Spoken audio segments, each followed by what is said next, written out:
Let's continue on an Olympic theme. The Home Secretary, Theresa May, has denied Olympic security is a shambles, despite the military being called in to plug the gap left by the failure of the private provider G4S. Looking at the newspapers this morning, they're going a bit heavy on security. The Times, Olympic security chaos. The Mirror, not in love with the Home Secretary, as perhaps you'd expect. Can't find it at the moment, but they're suggesting that it's not quite as was planned. G4S said it might not be able to provide enough guards for all the venues. Joining us now is PC John Tully of the Metropolitan Police Federation, represents rank and file officers. Morning to you, John. Good morning, Ray. Well, let's go back a little while. Private security contractors being brought in to take care of security. How did you and your colleagues feel about that when that was announced? Well, certainly in London, the Mayor has just announced recently that he's suggesting that there might be some options to privatise parts of the Met. I've called on him to stop and think whether that's the right thing to do, because I think at the end of the day, public safety is at risk. And what we want to do is keep people like Sheila, who you've just been talking to, safe.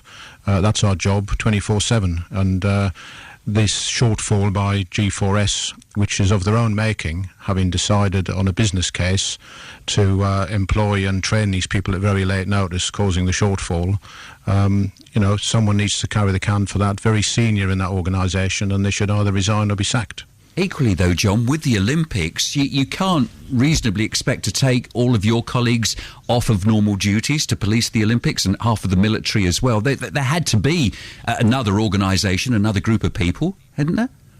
Well, I think that was a decision that LOCOG made, and they entered into a contract with G4S, and it's for them really to take G4S to task about it. But as far as the police service is concerned, we of course have to maintain a 24/7 response, a business as usual attitude, as well as policing the Olympics. So that thin blue line that people keep referring to is getting even thinner, and our concern is that when the government's 20% cuts are implemented, 16,000 less police officers across England and Wales, that thin blue line has reached breaking point, and how far can you stretch it?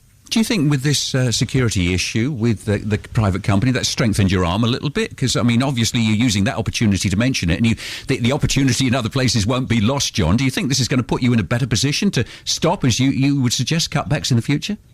I think we're facing a government which has got an ideology around reform, if they like to call it reform, of the police service, and part of that is to cut us down in size, reduce our budgets and privatise parts of it. I think that's the wrong way to go. It is putting public safety in danger. The thin blue line is diminishing, and the public safety is a major concern. What about Sheila? Let's go back to her. We were just speaking to Sheila, in case you've just tuned in. She's excited, thrilled that she's got Paralympic tickets. Is Sheila going to be safe? I'm sure she will be, and we will be working round the clock to make sure that they are safe, and in particular Sheila, and I wish her well. But you only have to look at some of the reports from yesterday that really make us worry, in that 50% of the time when test events were done at the Olympic site, fake bombs, guns and knives were getting through the G4S security barrier. They're employing people who are still students, and I don't decry students, but classes of 200 being trained by 2 trainers really isn't the way to go forward. It's really appalling. And what about the military being involved? Is that going to ease all of our worries? I don't think it is, and I feel extremely sorry for them, having come from operations abroad, expecting to go on leave. They're being put in a very, very disadvantageous position. And on top of that, the armed services personnel will be at the control of G4S, which is another major concern. If they can't get the numbers right, how good are their managers?